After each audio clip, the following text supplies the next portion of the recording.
film sucks. Indie film sucks. It's the Indie Film Sucks podcast. Yeah.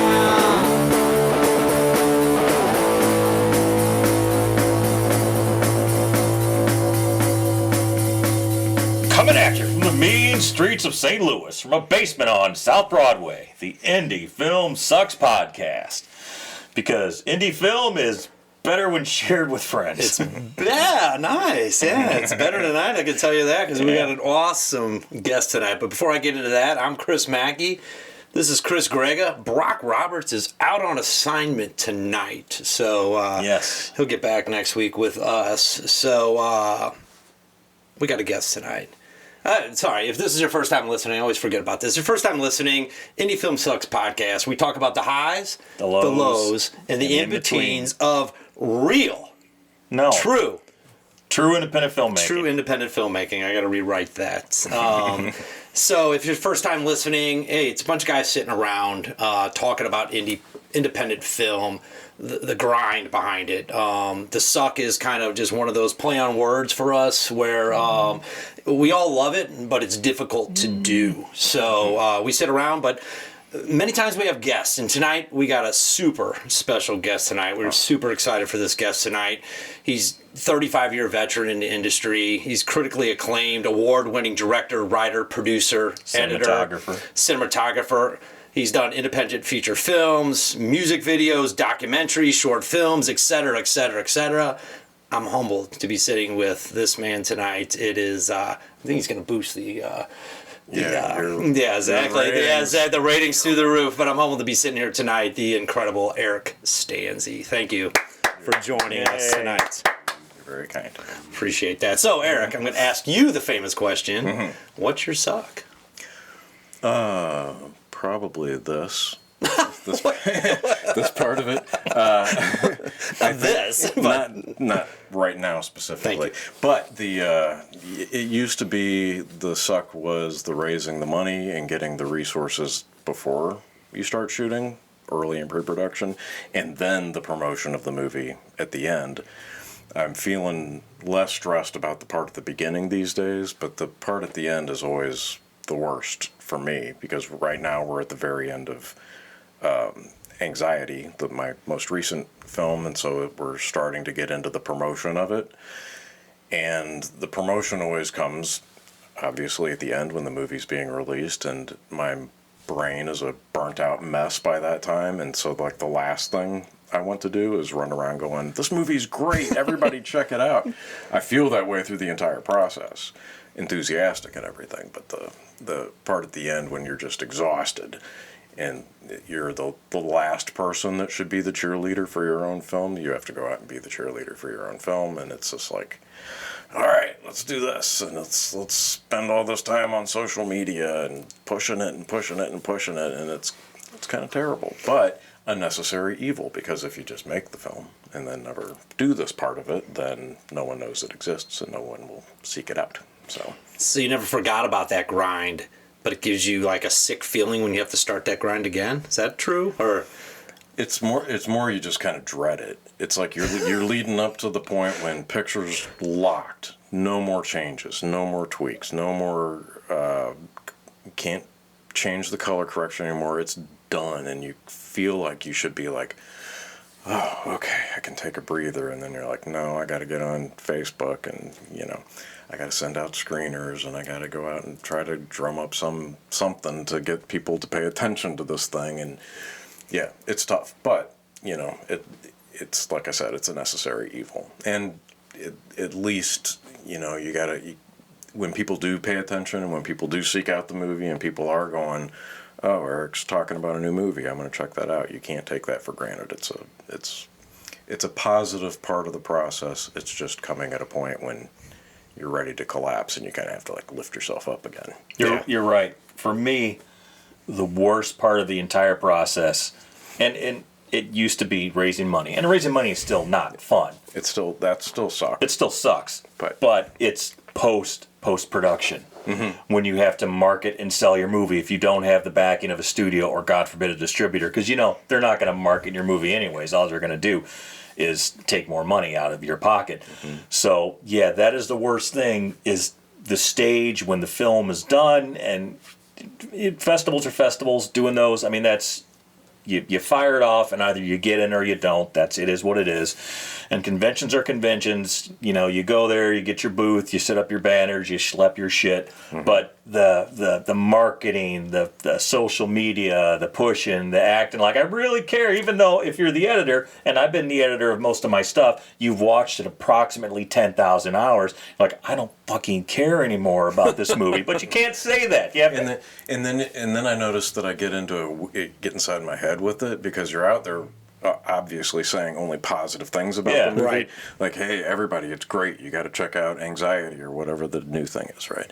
And then I've noticed, because probably the exhaustion impacts this, that you get in your head and you start, oh man, is it really that good?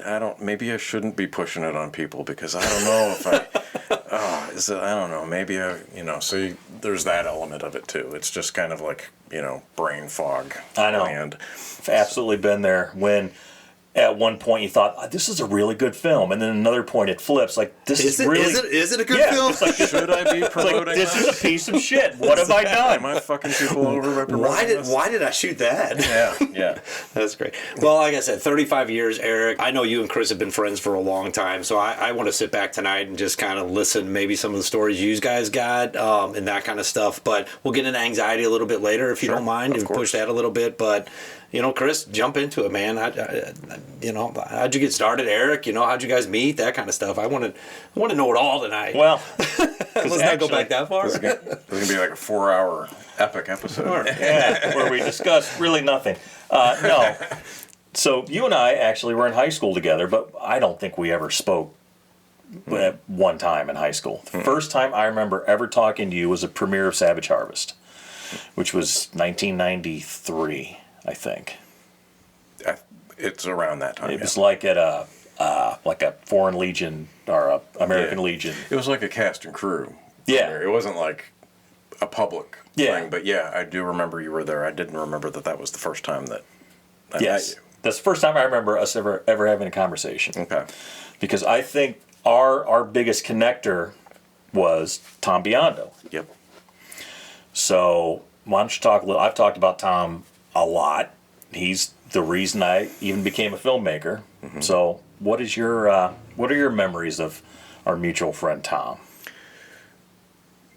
Tom was somebody that I met him in high school. So in high school, he was talking to me, and he was probably talking to you, and then you and I never connected. But yeah, I met him in high school, and because I just moved from the Pittsburgh area. Oh. And he just showed a lot of enthusiasm right off the bat, and was just eager to get involved. He heard that because I was making little student movies in high school, and he just wanted to get involved. And he did a lot of acting, but he also thankfully pushed himself into that the art department stuff, and became production designer on a few of my movies. And his dedication was the first thing that kind of like really got me interested in working with him. But then when you see what he was doing as a production designer, just his creativity was off the charts. So it was always a joy to be able to like talk to him and map some stuff out, and talk to him about how a set was going to look or whatever. And then I walk away for a few days and come back and see what he did, and I would just always be super impressed.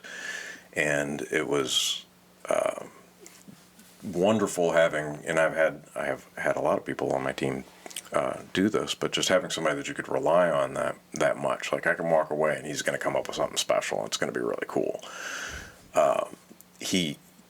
It was 99 when he passed away. 99. And, obviously on a friend level, it was devastating. But in addition to that, every movie that I've directed since then, you can't help but think it would have been at least one notch better if Tom had been That's involved. You know, he would have brought something to this that we couldn't have. That Tom Biondo touch would have been in here, and I think about that with everything that I do. It's like, man, if Tom were here, this would have been.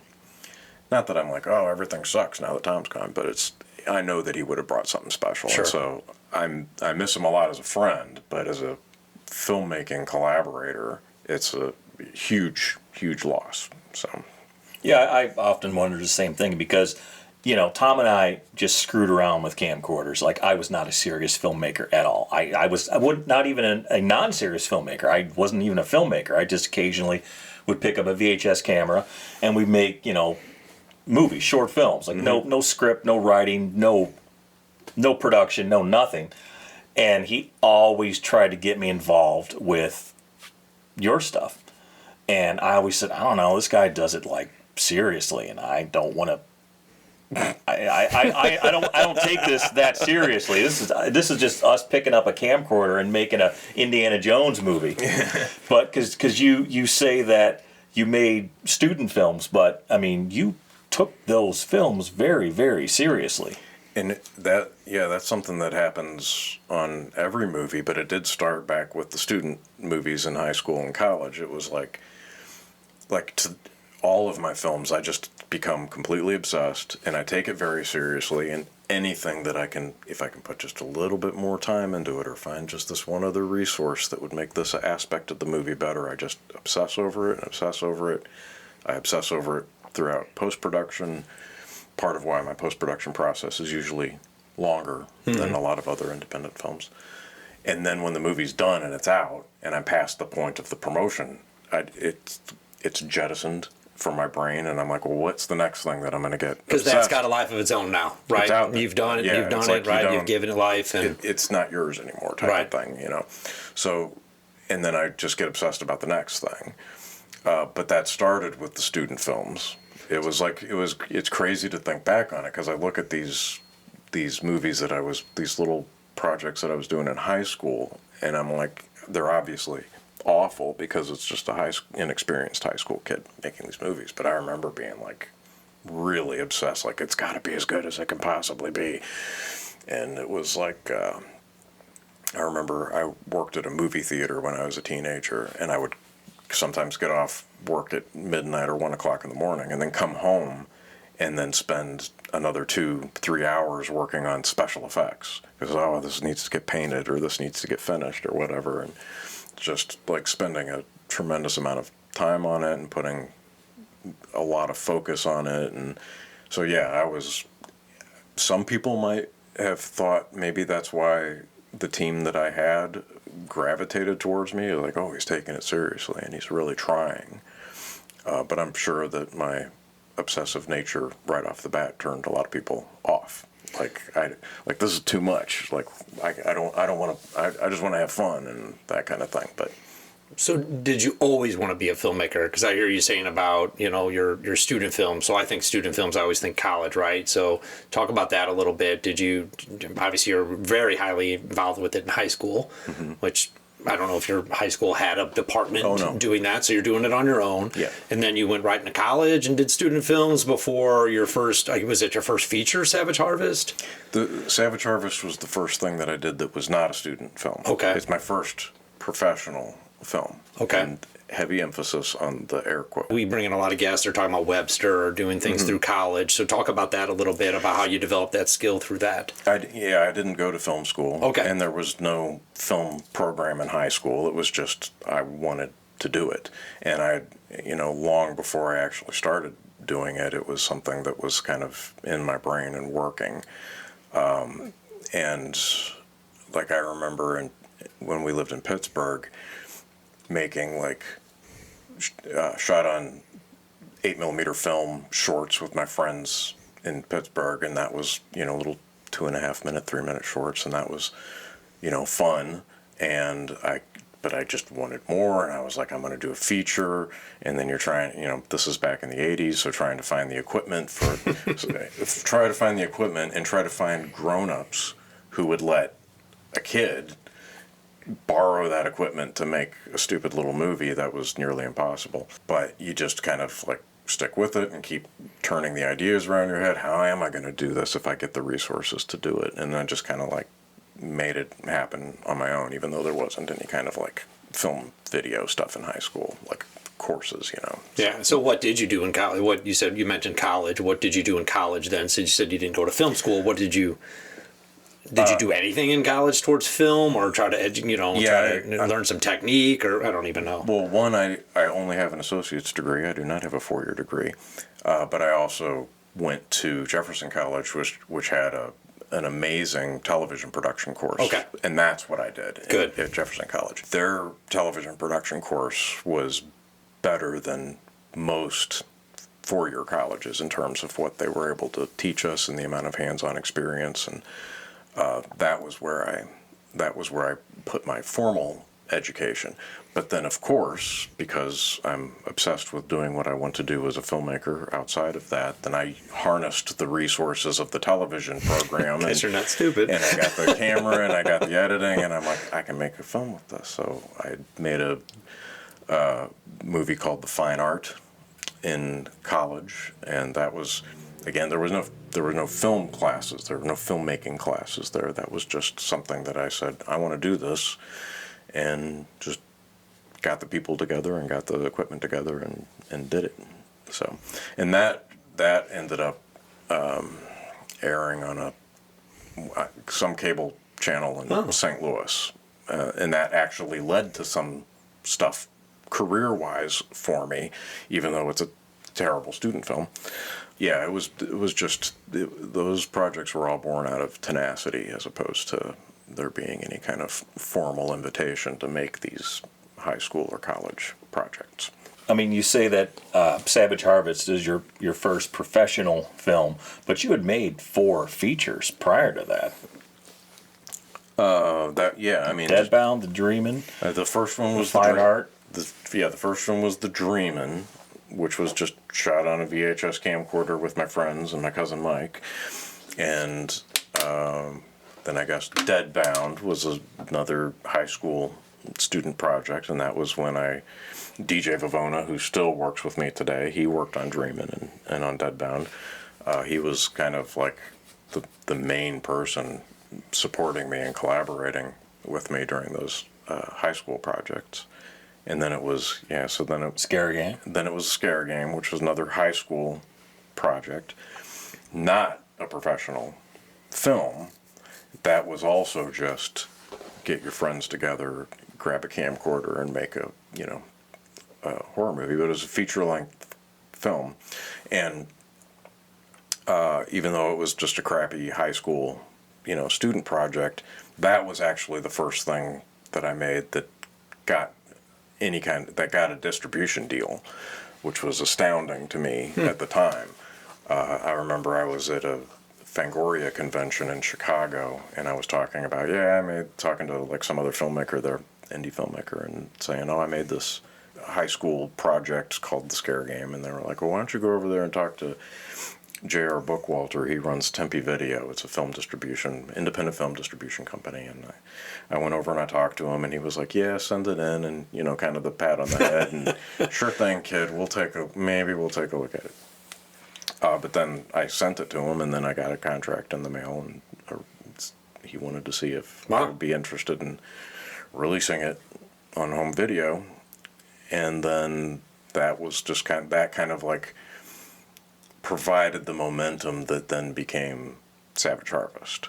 So there was a trajectory there, like a connecting of the dots between Scare Game and Savage Harvest, even though Scare Game was just a stupid, bad student film. But at that point you said, I could actually make a living at this because people want to see my stuff to distribute it, like to catalyst you into all these other projects. As far as, I'm trying to tie into how somebody... That didn't come till later, but...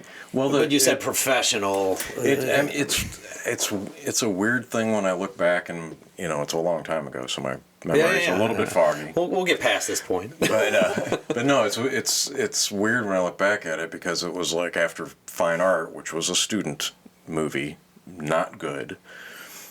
Then I got an offer to direct a movie at like a $250,000 budget, and then that fell apart. Oh.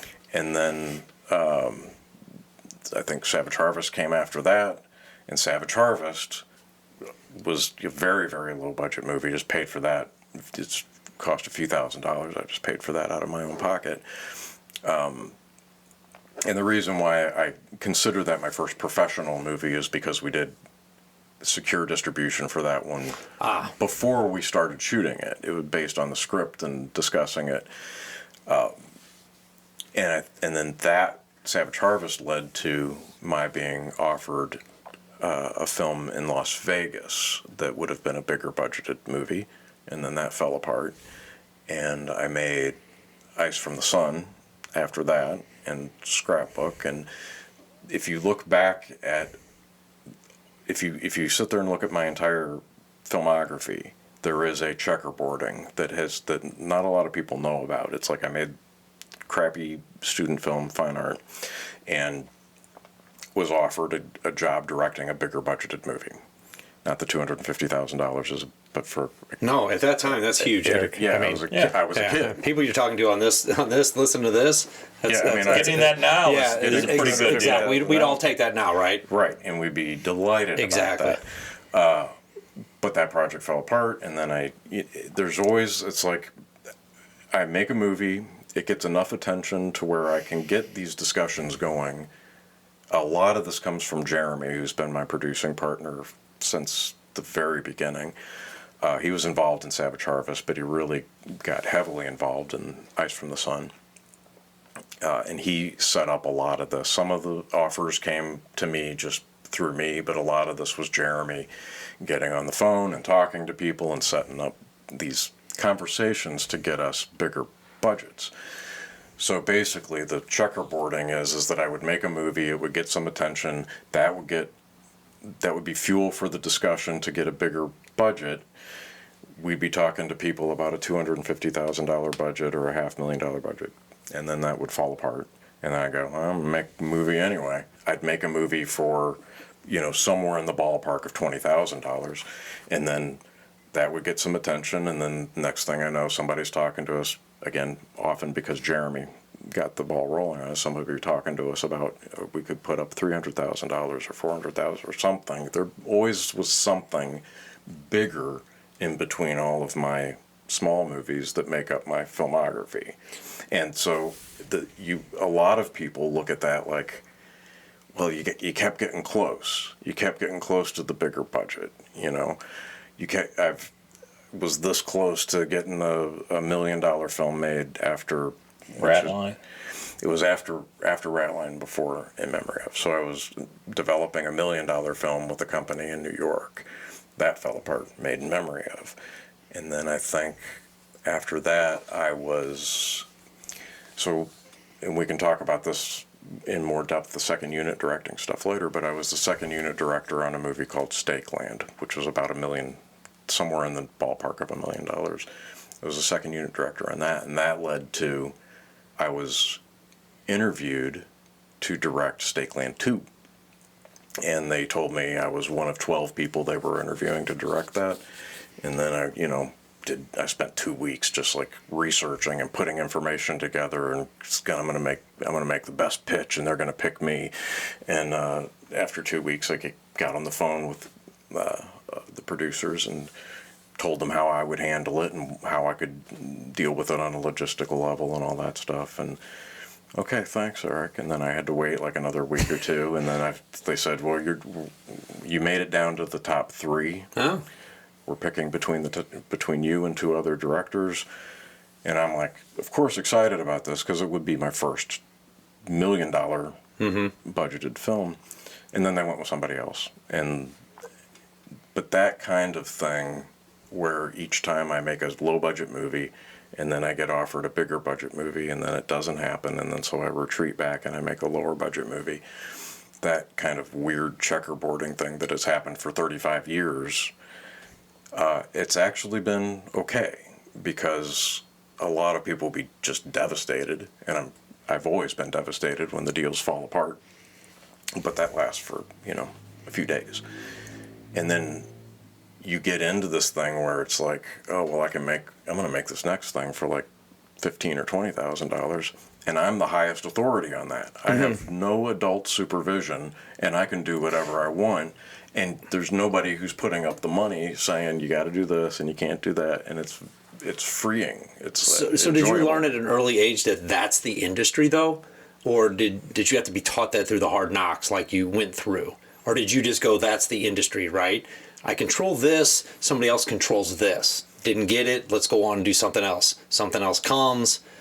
How did you handle that part of it? I think early on, I just didn't care that much. Okay. I think early on, I wasn't looking at it like I'm building a career.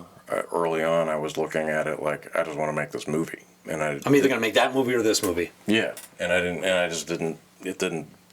The idea of working my way up in terms of budget level or working in a more high profile way in the industry was never that important to me. And every time I've made a movie, it's always just been like, I want to experience this.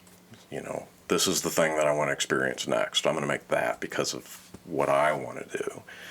And the whole worrying about whether the industry accepts me, embraces me, lifts me up to the next level, it was never. Yeah, because you mentioned that second unit, and so you had that chance.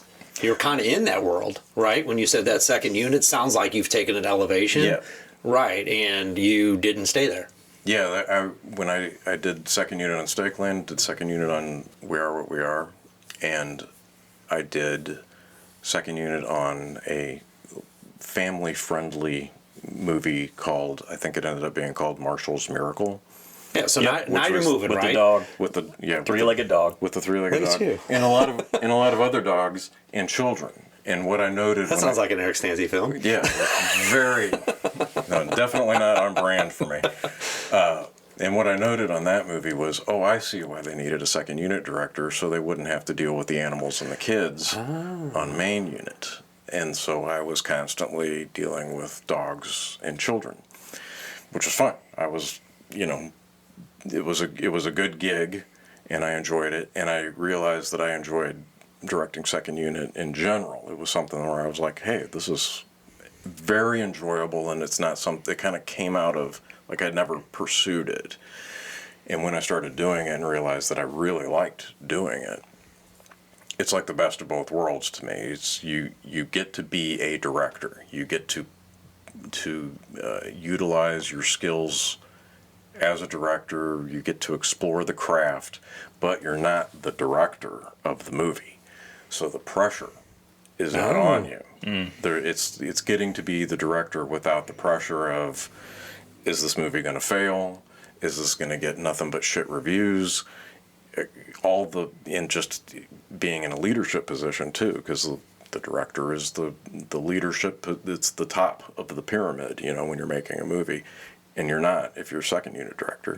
Yeah, so it's a nice halfway, 1 foot in, 1 foot out thing, and I really enjoyed doing it. So that's a very good point, because no matter if a movie completely fails, it completely shits the bed, no one says anything about, that second unit director, that's the reason that Prometheus did. No one gives a shit. But conversely, you don't get any glory either.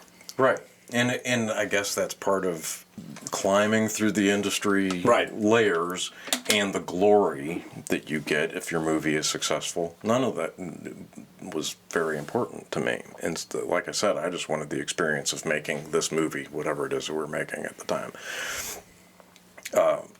So that's been helpful, but it was definitely nice working on these bigger movies and not having that pressure, and not, because I've never seen a bad review of a movie that was like, this is terrible. The second unit director was an asshole.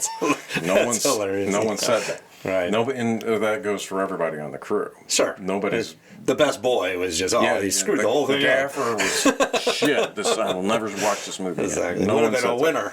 Yeah, but that brings up another point, and it's an interesting point and something I've thought about for the past 25 years when I started, because I started after, like, almost immediately after Tom passed away, and you and I, we sat down and had a meeting at like Blueberry Hill or something like that, and because you said that you would be willing to help me, but you said, Grega, are you serious about doing this? I'm like, oh yeah, very serious. It's like, okay, for every 100 people that talk about making a film, one person starts.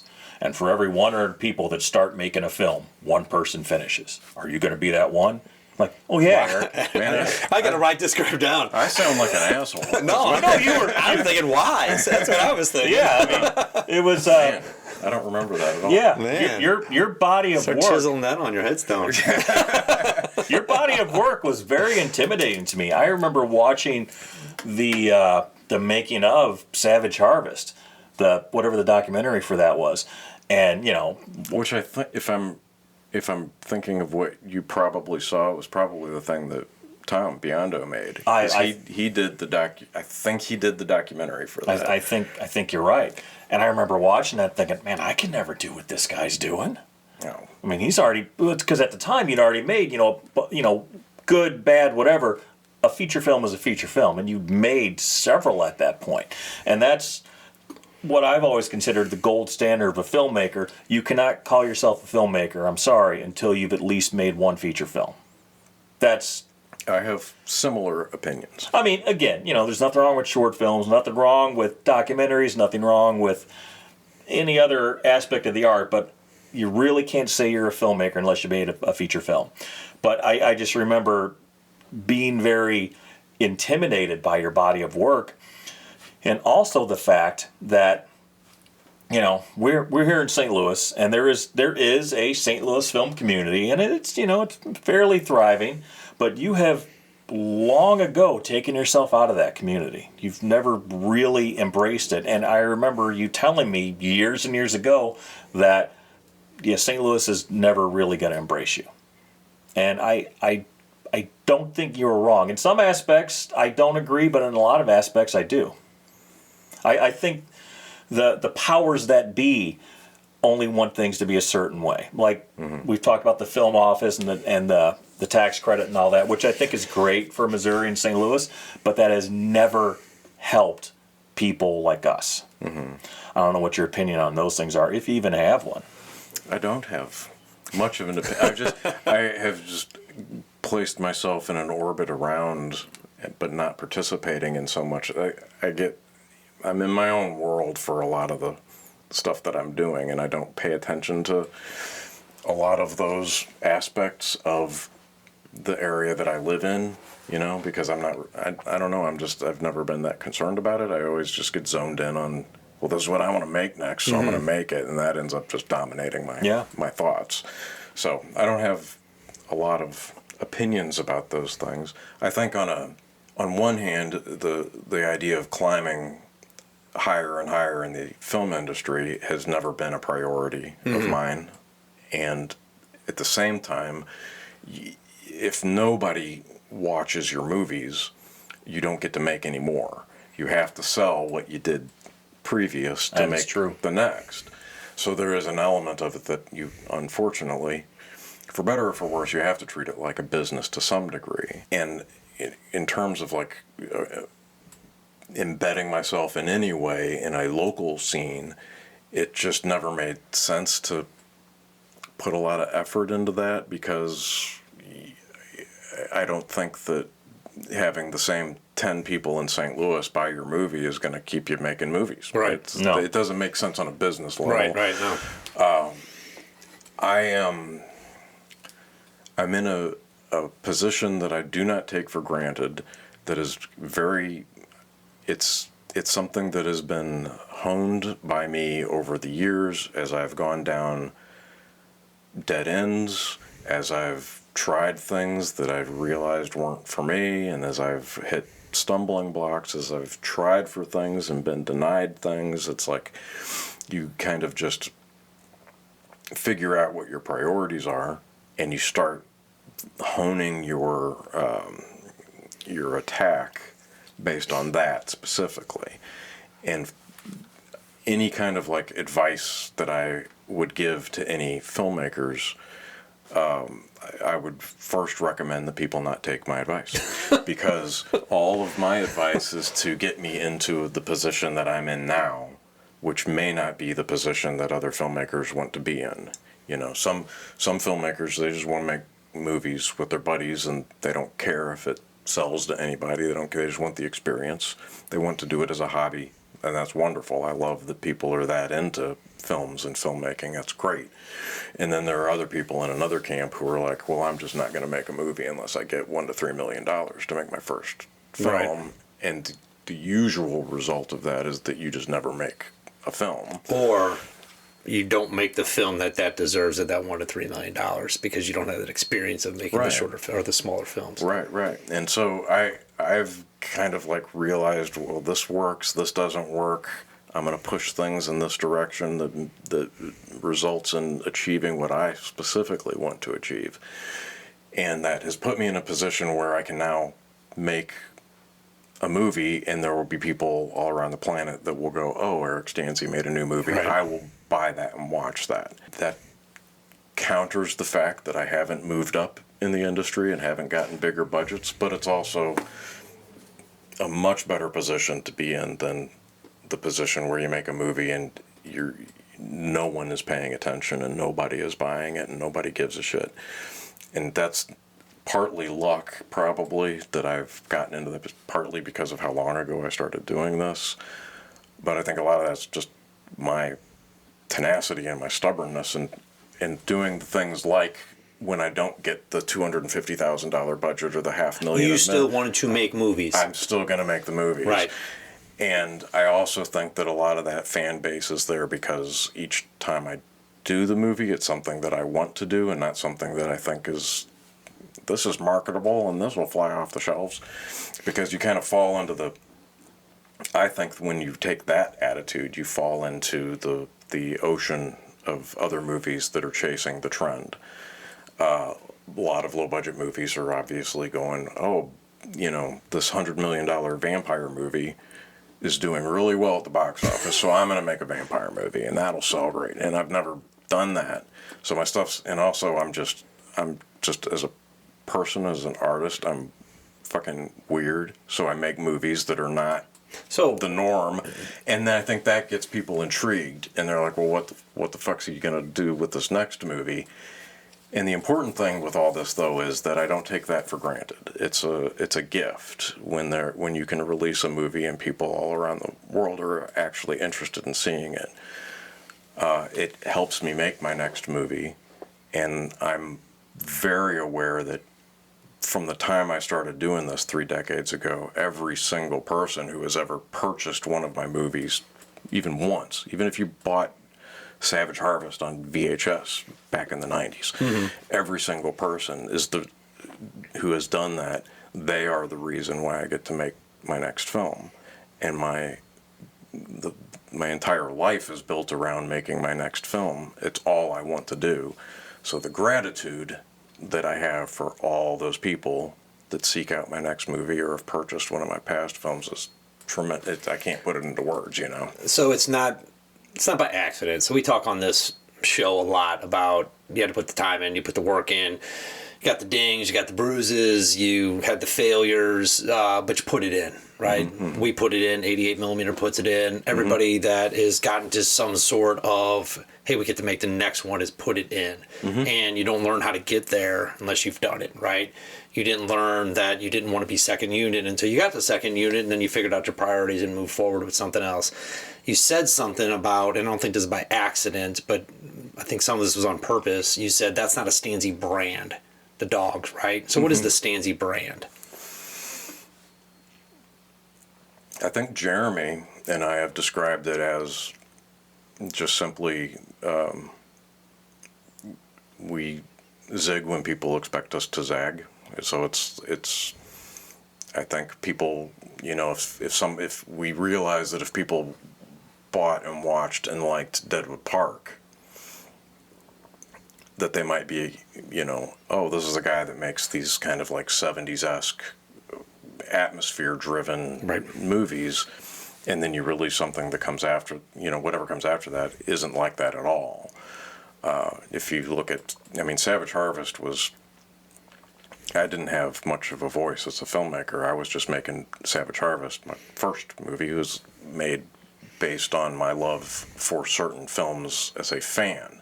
So it was just me going, I like Evil Dead. I can do something in that, ballpark.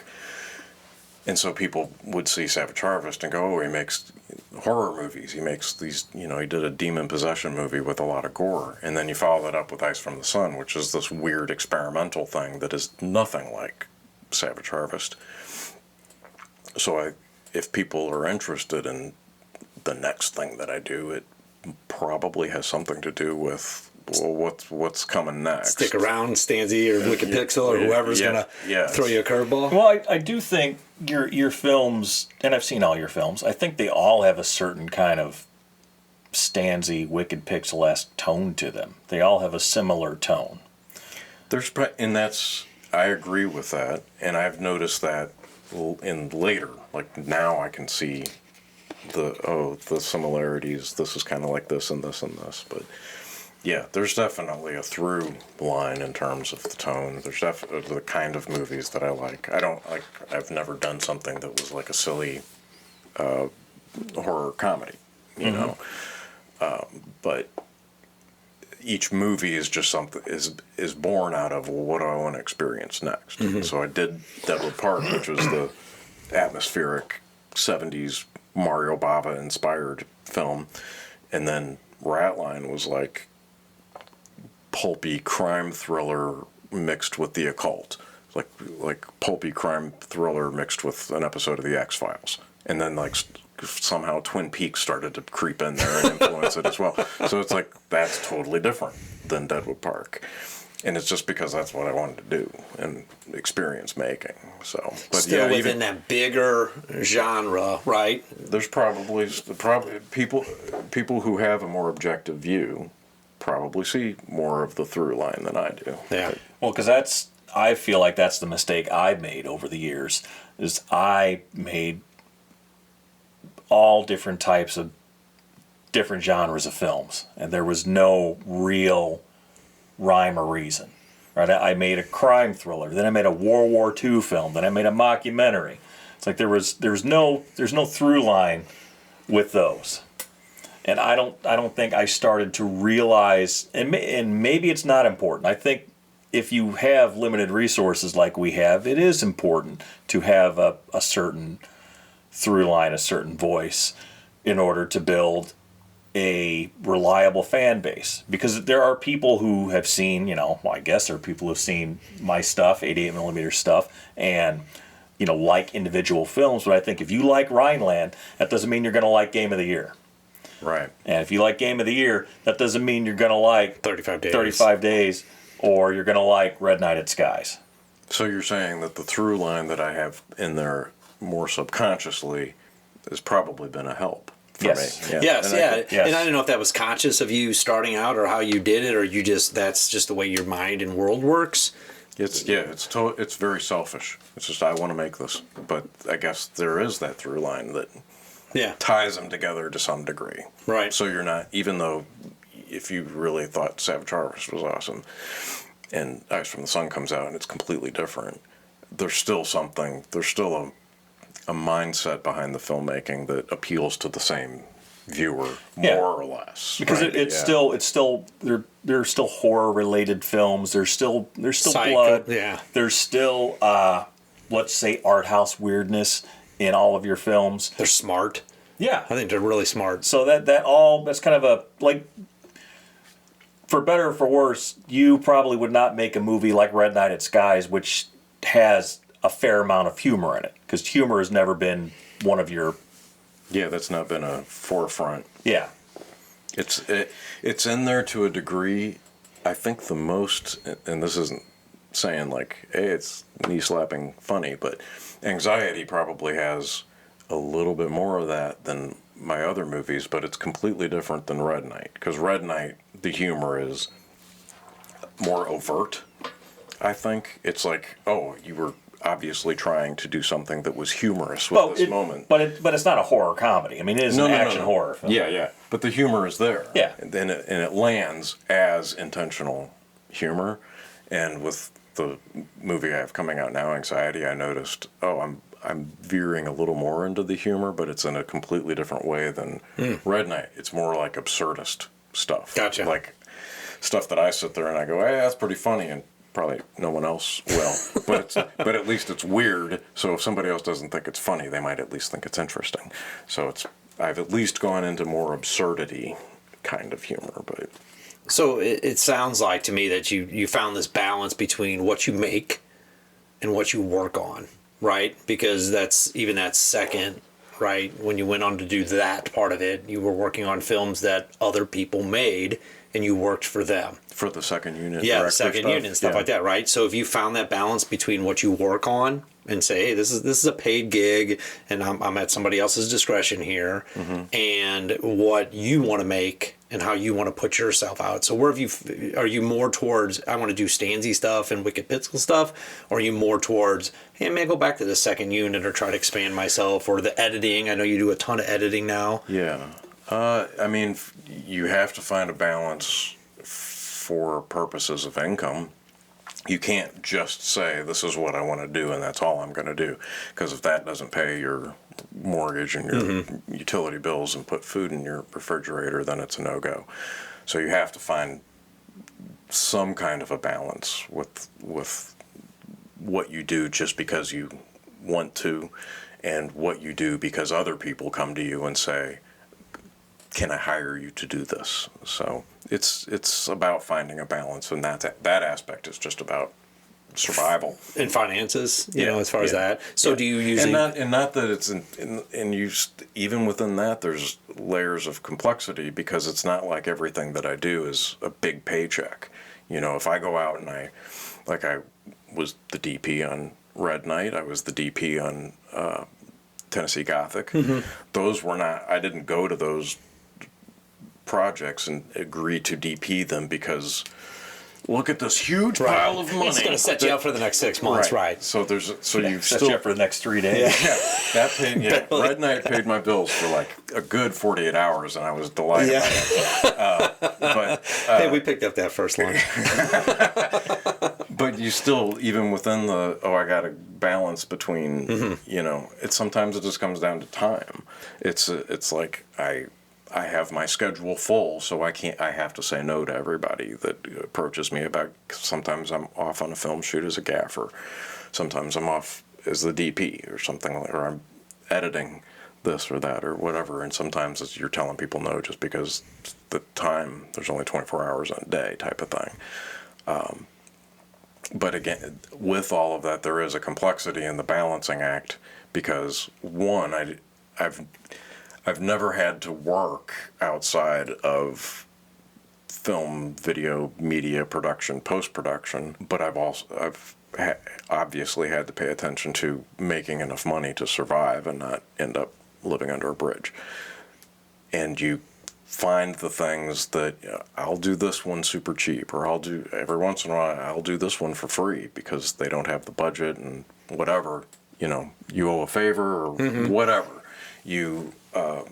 Or you just want to do it, and you just kind of find this weird, it's a lot of plates that are spinning, you know. And I say that as a follow-up now. So you're on second unit and you're getting these jobs, and it seems as if, to me, to maybe some of our viewers, you're moving up in the industry, right? You're on big budget films now, sir. You know, you're right. And then all of a sudden you say, no, my focus isn't there. Or, you know, tell that side of the story, how you come back down and put your focus back on where you ended today. Again, working on doing second unit on like $1 million films seems like what you just described. Hey, you're moving up. And again, I didn't really feel that way. I just felt like, I enjoy doing this, and I want to keep doing this because I enjoy it. And because that pays a lot better than self-financing my own directed by Eric Stanze movie, it was part of that balance. Like, I really enjoy doing this, and it pays, and you know, it fit at the time. But in what you described, I forgot about that conversation, but you described this conversation where I was saying, well, I'm not going to make any more, I'm not going to direct any more films. I'm just going to go off and do the second unit stuff. But then that changed, I think, partly because I realized I didn't really want to do the pursuit part of it. I didn't want to get out there trying to be like pushing myself as a second unit director anymore. That part of it, I didn't want to keep doing that. And it paid well, but it not great. It wasn't like life-changing, paychecks coming in for these movies that I was second unit director on. But was it like everything else that the job was done and it was done, and now I'm Eric Stanze trying to find another job? Or did it get you anywhere? Did it propel you? Well, when I talk about those carrots that have been dangled in front of me between my low budget movies, where I get the bigger budgets dangled, the second unit directing provided some of those carrots that got yanked away eventually. So, like, directing second unit on Stakeland led to being interviewed to direct Stakeland 2, which was a carrot that was dangled and then whoosh, gone. So yeah, it helped in that sense, and that it added to a long line of carrots. But ultimately, beyond that, it didn't do anything for my career. But again, like, that was fine because I just enjoyed doing it, and it was the being on set and doing it that was enjoyable. But I realized that getting out there and hustling up that work was not something that I was terribly enthusiastic about doing.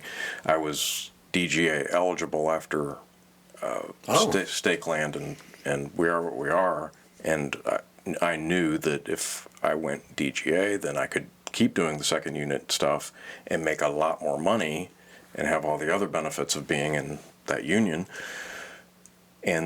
But then I would be locked into, well, now you gotta hustle up these jobs. That's got to be. Sounds like pressure. It was pressure, but also when I talked to people, like industry folks who I trusted and who knew my position and my priorities, and I talked to them, and I'm like, should I do this? Should I try to go DGA? And knowing my specific circumstances, they were like, it probably isn't gonna. It's gonna do you more harm than good. So don't do it.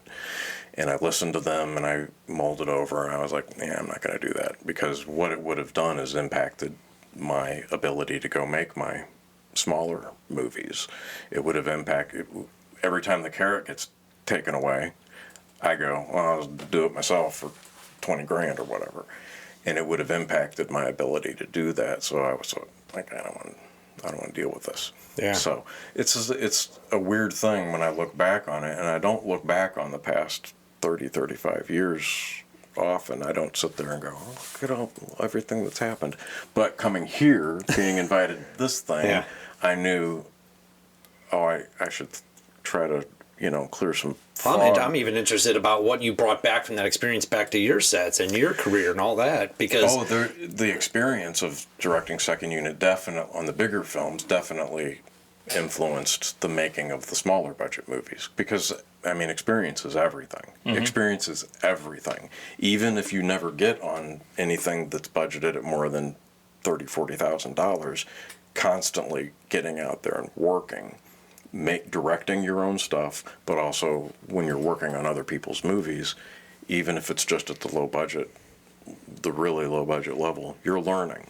A lot of times you're learning because you see the things that are being done incorrectly, and you're like, oh, I won't make that mistake myself. But yeah, it's like just seeing how the machine works on a bigger budgeted movie, that helps you fine-tune how your $20,000, $30,000 machine works. It all has a positive impact, and the experience is never going to let you down. You're either going to see everything done or a bunch of stuff done really well, like these people are on it, they know what they're doing, and look at how well this went. Or you're going to see people blowing it left and right, and you're going to go, oh, I'm not going to make that mistake. It only helps. It only helps to just get out there and submerge yourself in it.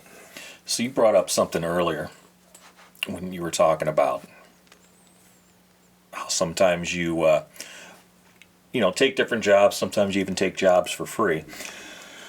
So I think you, much like me, come from a certain school. When people start out making movies for the first time, everyone's just doing it for the love of doing it. They're doing it for free, and for a long time. Yes. A lot of movies were made for free.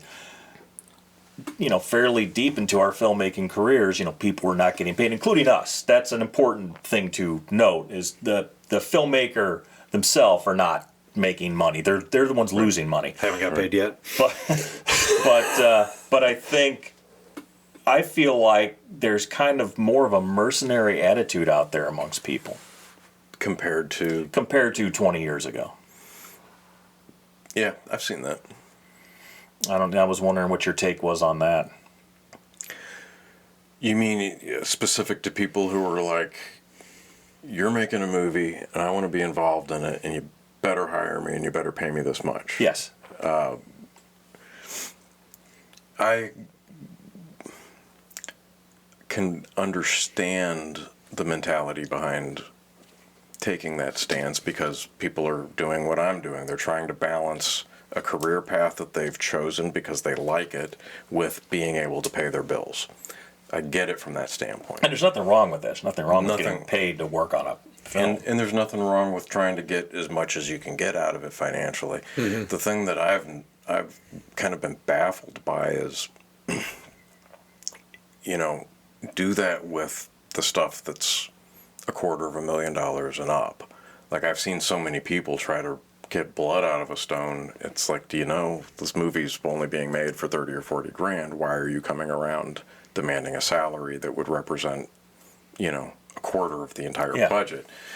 I don't understand that part of it. It's like, why are you coming to these little? It happens with actors a lot too, mm-hmm. where the actors will be like, oh, I'll come and do this thing for dirt cheap, and then they wait until 3 days before shooting starts, and they're like, well, now that we're 3 days away, I need this much money instead of what we agreed upon.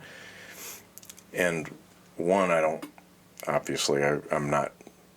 a positive opinion of that behavior, because it's just shitty behavior. Yeah. But also, I'm just like, what the budget is. There is no additional money to pay you, type of thing. So why are you doing it to this film? Go to the $200,000-$300,000 film or bigger, get on that, and then try to squeeze them, because they probably have an extra whatever, 5, 6, whatever. Yeah, we don't. So I'm kind of more baffled than irritated by that. And that's I would imagine why you have worked with the same people continuously, because if you find someone who gets it, you're going to hang on to them. Yes, yeah, and that's like, I think that's very important, is to curate a crew and a cast that you minimize the opportunity for those kinds of situations by,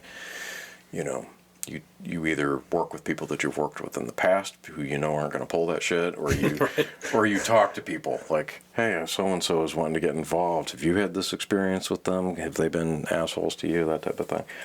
I think it's very wise when you're putting together a cast and crew for a very low-budget movie to don't just be like, I need a crew. Hey, world, I need a sound guy. I need this. I need that. Don't do that, because the bad apples are just going to come rolling towards you. Yes. And it's way better to go to people who you know and you trust and who aren't going to fuck you. It's already an uphill battle making a movie for that low of a budget. If you're doing it for tens of thousands instead of tens of millions, the uphill battle is already present in a major way. You don't need more. You don't need a snowstorm or whatever comes across. You don't need people coming in and fucking with you. Right. But again, mostly I'm just baffled by that, because I'm like, it's. But isn't it a reputation of like a Stanze or a Grega or somebody doing it? They know, they finished, because I know you say that a lot, Chris, about most people don't finish films. I don't know anybody, Eric, if you've never not finished a film, and you got a lot out there. I was looking at your IMDb page.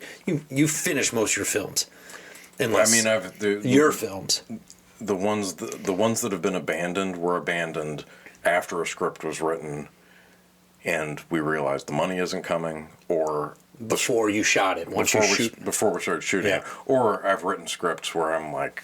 To me, that's not a film. I'm talking the ones you put in, because you said the same thing. Yeah, because there are projects that were in development, let's say, which the money didn't come together or whatever didn't come together, and it's like, okay, I'm not going to pull the trigger. But I've always been like, once you pull the trigger, you say, we're making this movie and you start production, then to me, it's the boulder chasing Indiana Jones out of the temple. And it's like, if you stop, you're going to get smashed. So Yeah, I agree with that. I think that's the reputation when you bring these folks on in the independent world, such as, and I'll get into Red Knight a little bit here, if you don't mind, Eric, and gloat on you a little bit, and then I really want to jump on Anxiety too, if you want to talk about that. Sure. But Red Knight, obviously you were our DP on that, and as a producer on that, my first time producing, whole new world to me. Greg is just like, Stanze's the only one who can shoot this. And I'm like, well, I get a say in this, right? Let's figure this out.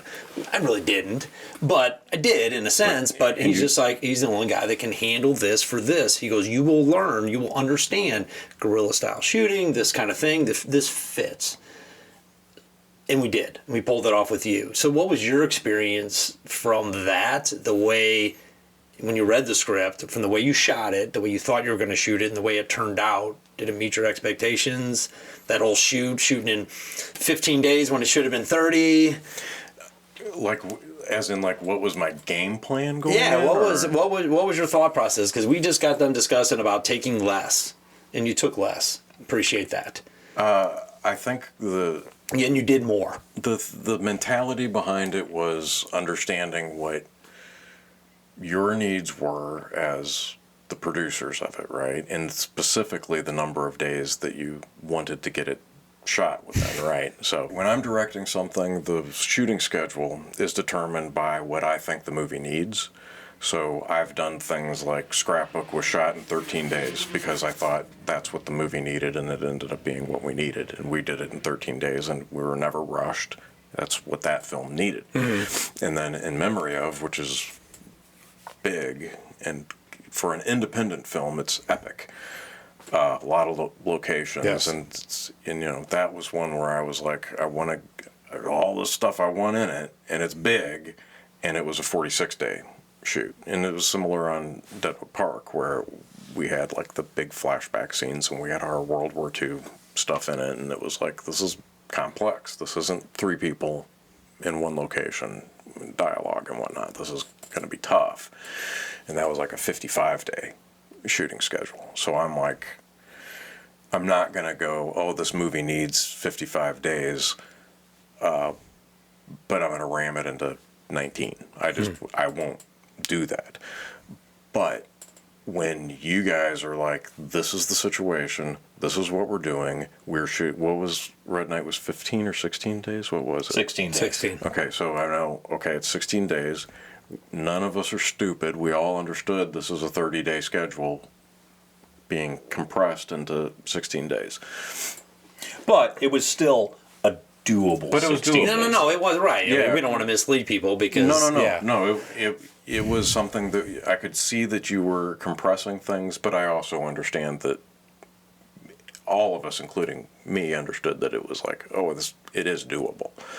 But from being the director of photography on it, the attitude going into it was kind of circling the entire game plan around that short of a shooting schedule. So it became less about going, for this shot I'll light it like this, and for this shot I'll light it like this. It became more about lighting areas.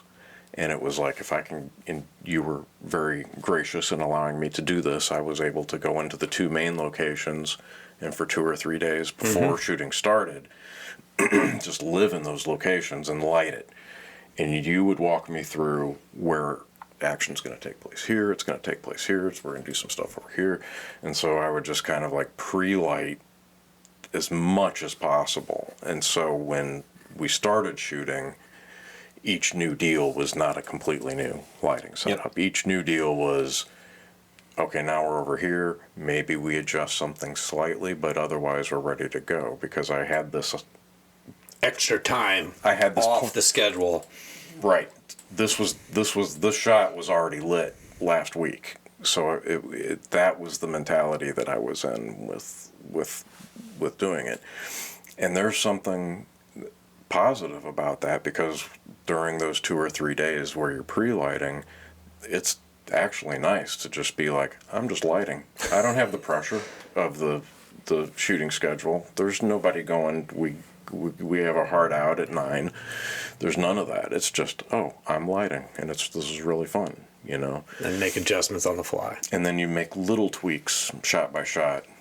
But I think, I mean, there was a lot of that shoot where the tweaking was non-existent from shot to shot, because it was so well planned out in advance that it was like, you know, okay, we were over here, now we're over here shooting this.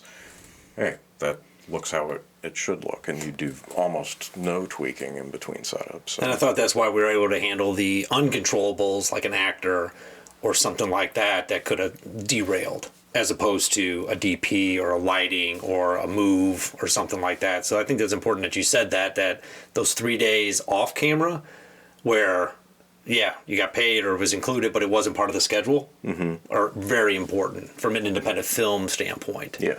So I never really realized it like that and how important you thought it was. I don't think I was paid for those extra days. I bought you lunch. I bought me at you lunch. earlier. Yeah, you Yeah, even gave and me. You asked if I. You probably gave us coffee. Yes, oh, absolutely coffee. But that's the thing that I think a lot of people. And I think there was. What do you guys? You like those granola bars or something? I don't know what those Cliff bars. Cliff bars. Absolutely, yeah. buddy. But that's the thing that I find myself surrounded by people who are in that mentality. I want to make it good, and I don't care if you pay me more. If people, you know, there are a lot of people. Eric, you asked me, do you mind? You go, hey, we were, and I was just like, absolutely. I'm sorry you had to like pay for it out of your pocket, because usually you reimburse, right? Yeah. On the receipts, but I was just like, man, I thought it was great of you guys to just let me do that. Just let me have the set for 2 or 3 days before we start shooting. That was a gift, you know, and that it kind of goes along with the thing that you brought up, where people are coming in going, I'm trying to squeeze money, because most people would be like, hey, I need 3 days before we start shooting downstairs pawn shop, I need 2 days before shooting upstairs pawn shop, and you're gonna have to pay me extra for these days. That's not how my mind works. No. And generally the people I surround myself with would much rather put in additional time without additional pay if they feel like they're doing better work. yes. And I wanted to put in the extra time. I didn't ask for any additional pay. The important thing was, can I please put in this extra time so that it can look as good as it can possibly look under the circumstances we are having to shoot this movie under. And I've never been on one of your sets, but I imagine that's exactly how your sets operate from the professionalism. And I think when you guys were talking about low budget, independent film, know your audience, know where you're at, bring the people in like Sean Kilker, those professionals, when you know, you're just bringing that same attitude onto your set. Mm-hmm. And I think that's a lot what you were talking about, you know, knowing who you have and not just going out and going, hey, I'm doing an open casting call for my first film. Good luck. Well, that was my whole point is I said, no one else can do it but Stanze. And it's because he's an experienced indie guy, like a true independent filmmaker. Yes. So another DP could have said, well, we have to shoot this on the red, and I got to get these cine prime lenses, and we have to have these HMIs, and you know, all this stuff. 3 trucks full of gear. Yeah. And I knew from working together in the past, and just because we've collaborated on each other's films in smaller capacities, you know, over the past 25 years, like I knew he didn't need all that crap. And a lot of that is just window dressing. Mm-hmm. It really is. Mm-hmm. And I think the weaker a filmmaker you are, the more you rely on gear. And I'm not saying that there's something wrong with needing high-speed equipment, right? It's this equipment is made to make films. That's what it's there for. There's nothing wrong with having a nice camera. There's nothing wrong. Well, you should always have the best sound you can get. There's nothing wrong with that. But the people who just rely on that and say, oh, this cannot be done unless I have X, it's a crutch. It's like you can make almost anything work if you have enough skill, if you have enough wherewithal, and you have enough cojones, tenacity, all those words, yeah. To say, okay, well, we don't have the HMIs, we don't have the 1K, but we're going to use these can lights. We're going to use these shop lights, and we're gonna make some scrims to put over, and we're gonna make it work. And if you know what you're doing, right, you can make really good product with substandard gear. Let's say that's goes back to experience counts. Yes, because that's how you can make it work with less. Yes, by having that experience. Yeah, you don't have time, you don't have the money, but I'm surrounded by people that are like-minded people like me, and they all want to do the same project. Mm-hmm. So I want to say on here, thank you for making my first producer role. No, it was a professional set. That's what we strive for. Mm-hmm. You added to that. You brought that, which I knew you would, but you made it that much more professional because of your work elsewhere and how you reacted and even treated a young producer on a film where I didn't know what the hell I was doing, but I knew you knew what the hell you were doing. Well, and I got to point out though that I had the gift of a great camera, grip, and electric team on Red Knight. That's true. The team working under me, top notch. So I even bringing Harry and Jeff, Gus, what the hell? Everybody killed it, and even like the people that I didn't bring in, like you guys had Grant, and Desiree, and they ended up for half of their time on set transplanted over to my team. Your crew, yep, and they killed it too. They were great. Yeah. So and then we ended up hiring Jeff to edit the whole thing. Mm-hmm. I mean, what a happy little family. Yeah, I was partly the architect of that because I remember when he was. You had some influence, I'd say. Yes. He was getting ready to go back to Nashville after we wrapped, and I was having breakfast with him before he got on the road, and I brought it up to him like, what do you think about editing this? Is that something you'd be interested in? And I approached it very cautiously because editing a feature is a huge commitment. Yes. Huge commitment. Time, it will engulf your life. So I approached that very cautiously. And when he expressed an interest in it, I was like, okay, I could see that. And then I don't know who contacted who. I don't know if Your opinion went a long way with that process. No, we got his film. We looked at it. I looked at it really independently from my standpoint. I put up my two things, and it's just like, you're talking Tennessee Gothic? Yeah. He sent that as something, and I was just like, okay, I get this. I go, I don't think that's our film, but I get why he did what he did with that. And so I was just like, he goes, no.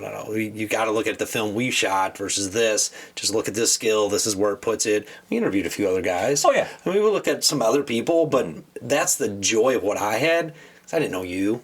I didn't know him. I'm not connected to the St. Louis film world. I'm just kind of getting into that a little bit. Mm-hmm. So I just brought different outside perspective. Mm-hmm. I'm a film watcher. Now I'm a film producer. I still act and do things like that. But it was interesting. And now I know what we have. And I'm like, damn. I hate to say it, Greg, it was right. Well, because I discussed it with you before we started shooting, and because I've edited a lot of my own stuff, and you've edited a lot of your own stuff. Matter of fact, you exclusively direct, shoot, and edit your own things. And for me, I can do all three of those things, but I personally will, if I can help it, never do all three of those things.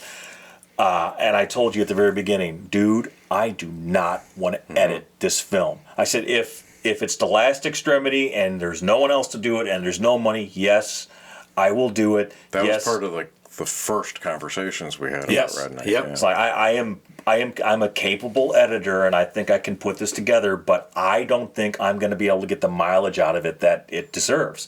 I want another editor, and I talked to you.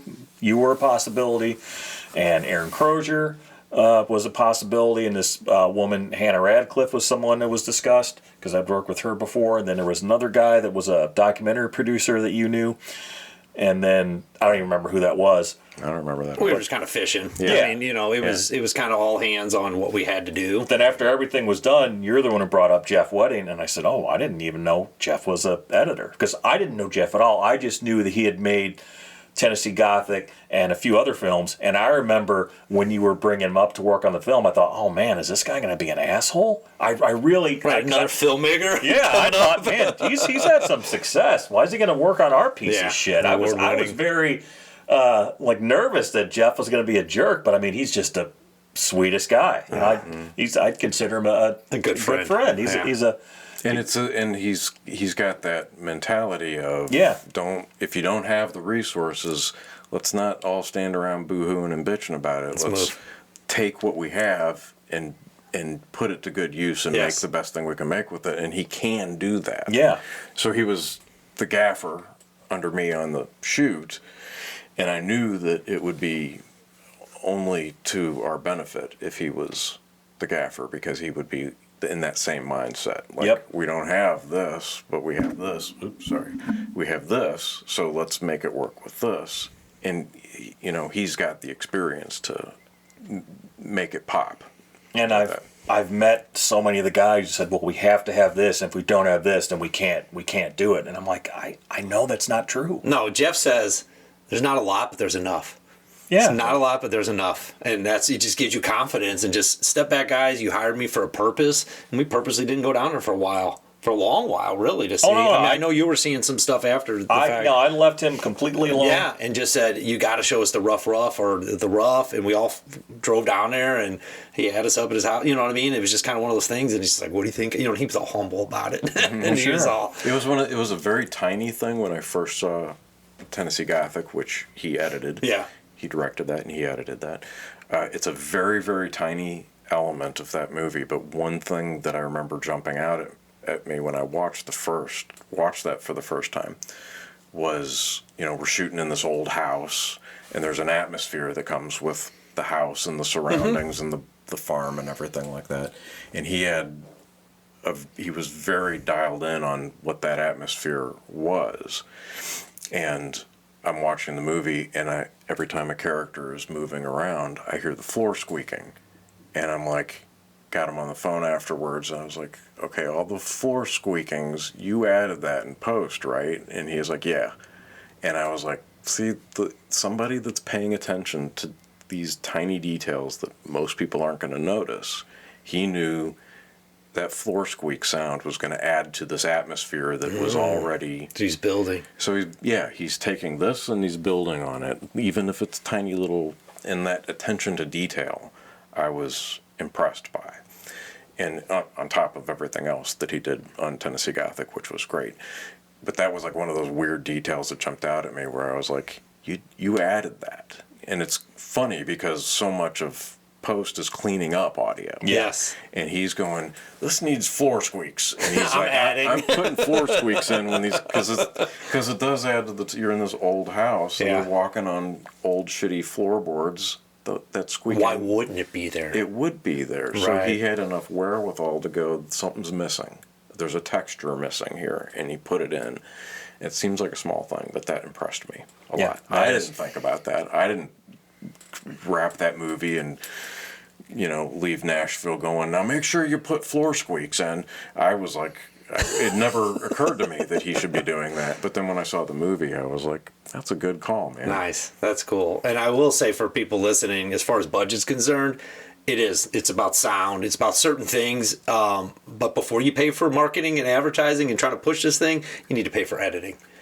Right, that's got to be a step. So you gotta, even if you have to raise money later to go market it, you have to make sure the movie's done. Unless you're doing it yourself. Well, unless you're doing it yourself. But I was saying, I think we had a choice between doing it ourselves or spending some money on editing, and I think we made the right choice. But we chose where that money went, and I think we made a really good choice. But this made me think of something else. So I mean, you've always shot your own stuff, and I generally have not, with really one exception. So I don't think you understood how important the relationship between the director and the DP is on a film. And I would imagine part of the reason you've shot your own stuff is just a control element. Like, well, I know what I want, I know I can get what I want, and I don't have to worry about someone else not getting what I want. That is a part of it, yeah. So I've worked with a number of DPs, but you were the first one, and I told you, like, I do not even have to think about this department. And I didn't. It's like, okay, I know this is good. This is solid. I'm not going to worry about it. I can worry about all the other things I got to worry about. Because there were other times when, you know, I'd work with someone and I'd have to worry about or think about the camera department. And there'd be, well, do you want this or do you want this? Are we doing this or like that's your job.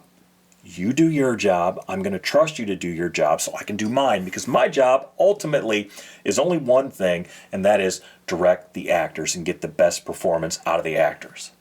So that, to me, was a huge weight off my shoulders, not having to think about camera department. Well, I'm glad that it was a help and not a burden. No, it was not at all. The way he explained it to me was, because Brock and I purposely tried to get Greg just to direct. For the first time in his life ever, to direct. That's right. I mean, you've had so many hats and so many roles with 88. Oh, sure. So we're like, hey, we got a three-legged stool here. I know Brock was the star of that film and that kind of stuff, but he took a lot of the weight of a lot of that producing as well.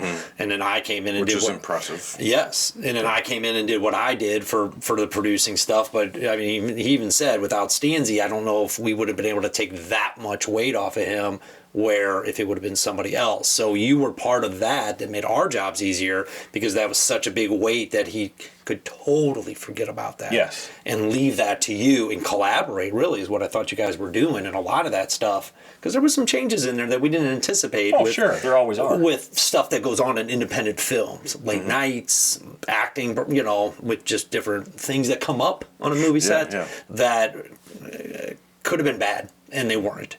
But I see that because of that relationship. And you're right, you taught me a lot on that one, as far as that part of it. Well, good. So, and you did too, for sure. I mean, just your professionalism and how you guys handled yourself. But let's talk about anxiety. Let's finish the night up with that, if you don't mind. If you want to talk about it, I know it's coming out. Of course. All I've seen is what's on Facebook. The trailer looks freaking incredible. Love the way you're leaking it out to the public. So what do you want to know about it? Can you tell when it's going to be released?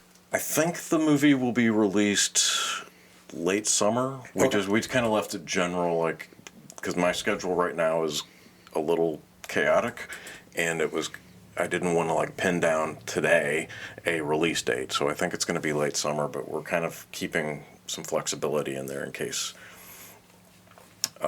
just schedule dictates that we have to push it, maybe get it out sooner, or maybe push it till the very, very end of the year. But yeah, it should be out near the end of 24. Summer 24, yeah. Okay, so starring Jackie Kelly. What's the synopsis?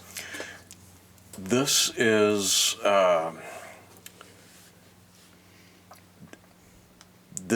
inspired by, and I'm trying not to express this in a way that's disrespectful, but there are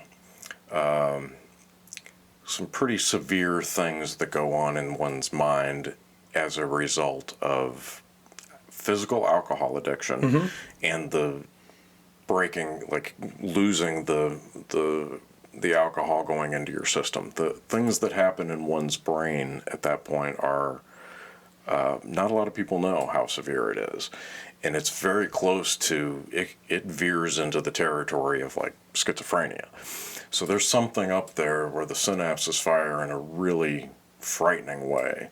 And I remember, and this movie is based during the pandemic, and I also remember there are a lot of people kind of crabbing about it online when the pandemic was happening, where everything was shut down except for essential places that needed to stay open, like grocery stores. And a lot of people were like, why are liquor stores, why are they considered essential? That's stupid. We should be shutting down the liquor stores. And the harsh reality is if somebody's physically addicted to alcohol, their body needs it, and then you take it away because the pandemic comes up maybe, and they decide they are going to shut down the liquor stores, and they can't get that, then the repercussions are severe. And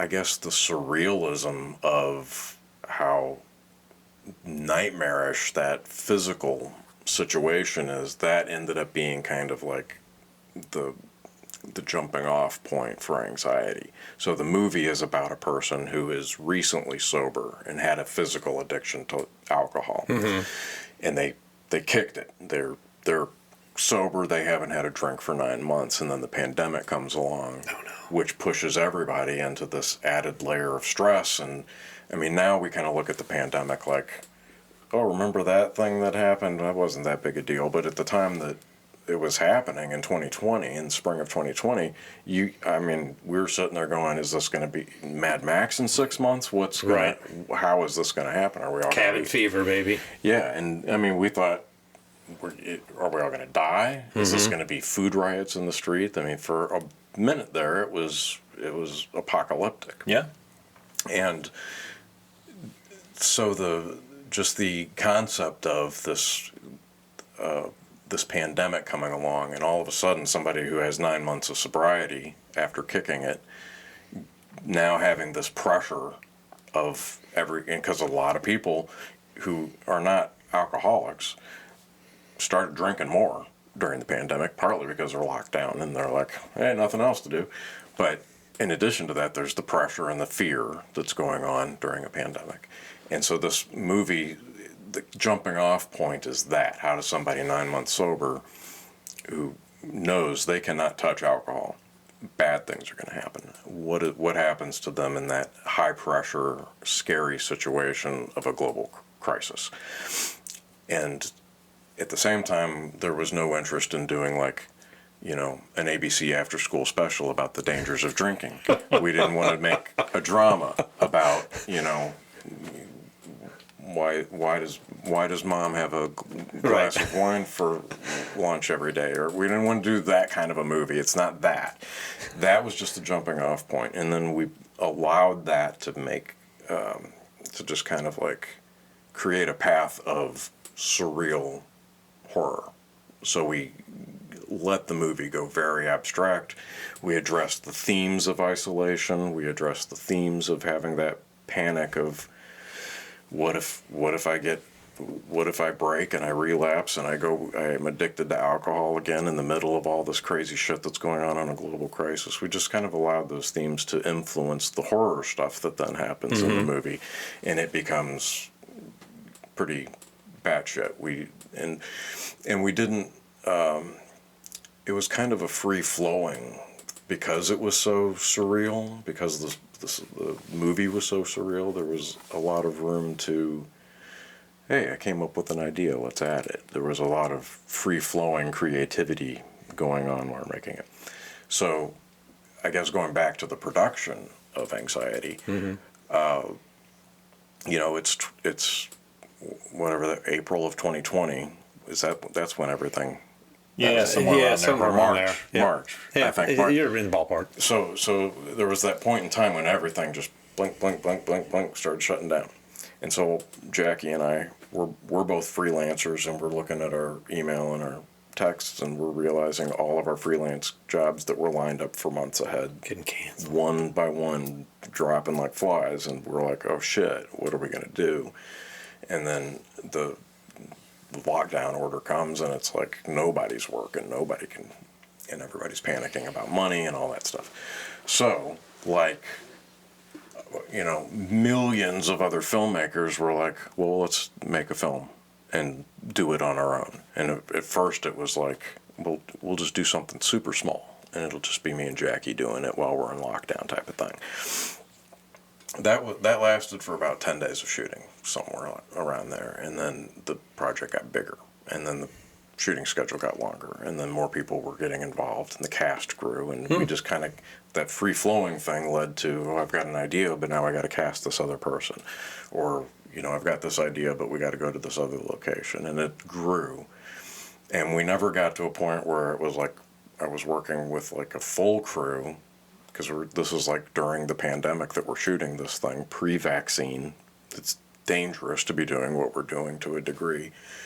So we did the movie with half a crew, and then also had to pay attention to all the safety factors. Right, so Gus is in the film, right? Gus was a co-producer on the movie, and he's in the movie, and he was art department on the movie, and then when it was done, he did the score for it. I know he did the score for Red Knight. He's a very talented person. But we got, Adam, who worked on Right. He came and he worked on Anxiety, and it just got bigger. And as it got bigger, we had the challenge of, can we do this safely? So it was not just the masks and how we feed people, that it all had to be readjusted do this during a pre-vaccine pandemic era. But we were doing things like, Adam and I would like pre-light and pre-plan out a scene with an actor. And instead of the actor showing up and being there for 12 hours and doing what they normally do, they hang out for 12 hours, you call them in, okay, we're done with this shot, we'll reset, hang out over here, we'll call you back, and an hour later you shoot some more of them. We didn't do that. They showed up and they waited outside, and everything was pre-lit and pre-planned out so we could bring the actor in, shoot them out in an hour, and then go, thank you very much, and then they would leave and go away, and we're just doing all of these jumping through extra hoops to keep things safe. But then just all of that weirdness of shooting during a pandemic and having to alter the way you make a movie, that just kind of fed the surrealism of the film, and it's kind of just stoked new ideas. So it's this hodgepodge of influences. Those are the influences, and what we ended up with was just kind of like a very odd, surreal, and it was fun to make, and it's a micro budget too, right? And it was like one of the lowest budgets that I've ever worked with, because we did no fundraising. From the time that Jackie and I said, yeah, let's make it, it was like 48 hours later we started shooting it. So some of that early stuff in the film? Oh, yes. Oh, yeah. Nice. Yeah, and it was cool because we decided we're going to make this movie set during the pandemic because we're shooting it during the pandemic. And so the first 10 days was a lot of the capturing of that pandemic imagery. So it was not just stuff, where you're shooting in the apartment, but stuff where Jackie and I would go out and we'd go around in the city and shoot what it looked like during lockdown. So you have all that stuff in the movie. And then each day I was altering the script based on what was going on in the news as the pandemic, unfolded day by day. It was the first time I've ever done this. I actually have calendar dates in the script. Like this scene takes place on April 4th, specifically, so that we would know that in the timeline of the pandemic, this is what happened, this is how many people died, this is whatever was going on, and that you were getting the news on. And wow. So some days we would be shooting a scene that takes place on April 4th, as dictated in the script. Some days we'd be shooting, our April 4th scene on like April 6th or the 5th, we would be shooting it. Sometimes it was like, well, this takes place today. We're shooting a scene that actually, it was weird, but it worked for it. It sounds like it worked great. Yeah. And it was just like a really unique experience. That's awesome. And I never want to do that again, because I like to plan things out, and I like to get the money in place ahead of time. And I like to have all my ducks in a row before I start down the path of making a feature-length film. So I don't want to do this ever again. So premiering anywhere? Or, I know you said I saw Blu-ray is going to be out, pre-order on that. What we're focusing on is just get everything done that is necessary for getting the Blu-ray released and the streaming, getting it released streaming. And we're not, if we're keeping our minds open as far as like screenings, but we're not pursuing any of that. I don't know how often or how soon people see this podcast after you record it, but right now as we record this, we're in the Blu-ray authoring. Okay, it'll be before it releases digitally. Yeah. And I have to like plow through all this stuff with anxiety, because next week on Monday I have another big documentary editing job starting. Real job. So I have to get all this out of the way. Yes. And then I'm married to that for 6 weeks. And then right after that, Jackie is directing a movie called Hag that shoots this coming October. And so it's like I've got a week to get everything done that I need to get done with the release of Anxiety, and then I've got 6 weeks of editing on this job that ends at the end of July. And then immediately I go into Hag, and I'm co-producing that with her. So it's like everything from the end of July up until we start shooting in October, that's just pre-production, just running around. So are you gonna bother with festivals or any of that stuff? I think early on that was part of the discussion. But then when the schedule got bonkers, we just were like, let's just make sure it's released properly and not pursue that kind of stuff. We were talking about trying to incorporate that into the release and make that part of the hubbub that got people interested, but it's just schedule. It's just like we can't cram one more thing in this year. So, and you are done with outside distribution, right? Mm-hmm. I mean, you're pretty much 100% on the self-distro train. yes, So you're a Film Hub guy, right? yes, Yeah. yeah. And you're pretty happy with how that's working out for you. So far, yeah. I mean, our first experience with Film Hub was with In Memory Of, and that's not a very good test for us because we did the Blu-ray and then that was out for maybe 2 years before we made In Memory Of available streaming through Film Hub. So we're trying to do it all at once with Anxiety. So the Blu-ray and the streaming the release date for all of the above will be all in the First test with that kind of plan? Just to see if the timing of it changes anything in terms of the success of the release. But, so it's all, and I'm a fan of it, but I'm still in the kind of like learning phase and figuring things out phase and evaluating how well it benefits us. But so far I only have positive attitudes about it.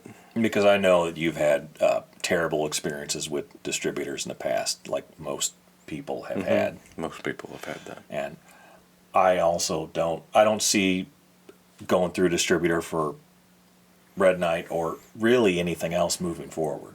I just don't see. Keep my options open. Sure. I just don't see there's a path to make any money that way. I mean, if you can I think that you should keep your options open, because if you do something that at some point some distributor says, I'm enthusiastic about this, here's a lot of money up front. Sure. Then you can kind of, proceed with some confidence. But that is rare. And I don't want to indicate that every distributor I've dealt with has ripped me off, because that's not the case. But enough of them have to where I'm just like, no, I get it. And Film Hub is another option, right? There's always going to be, and by the time you get to the next one, there might be another option. It's a moving target. Exactly. Yeah. And I like the fact that we have people that are different levels, different experiences. Like, you're just getting to know Film Hub. I'm going to love to pick your brain on that experience as we move into that with Red Knight and some of our properties. Sure. And it's all about us collaborating, talking about our experiences. And sharing information. And just try to figure it out together as we try to make our individual projects and support each other. Yeah. That's what I'm going to leave this little happy little thing. And we talked about a lot tonight, Chris. We did talk about a lot. Well, first of all, Eric, you want to where can we find your Blu-rays, that kind of stuff? You got to say. Yeah, this is the part where I plug my shit. If you want to, yeah. So if specific to Anxiety, you can find that on wickedpixel.com, and all of our other movies are on wickedpixel.com. Okay. Currently, I think most of the catalog is also streaming on Amazon, if you are an Amazon streaming person, and then In Memory Of is streaming on Tubi and Vudu and another one of the bigger, I honestly can't remember That's at all this right. point. My brain Maybe has got, Hulu or something. Yeah, I think so. I got a lot going on in my head. I That's all apologize. I should have written this down. No, because that's all right. But if we look up Eric Stanze, if you go to wickedpixel.com, Yeah. it will tell you very specifically where to find it, because the website remembers all this shit better than I do. And it's on Pirate Bay somewhere, too. Exactly. And if you can't find it through any of those routes, there's always a bootlegger around to Sure. Service all your needs. to service all your needs. Exactly.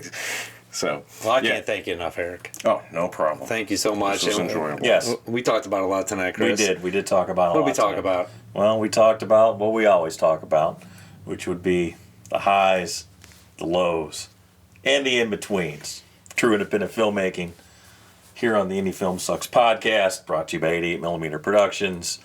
Thank you, Eric Stanze, for coming on the Thank you so podcast. much. We greatly appreciate it. Greatly appreciate it. Thank you. Thank Wish you for you sharing. nothing but success going forward. And good night, America. Good night, America. Peace out. Indie film sucks. Indie film sucks. It's the Indie Film Sucks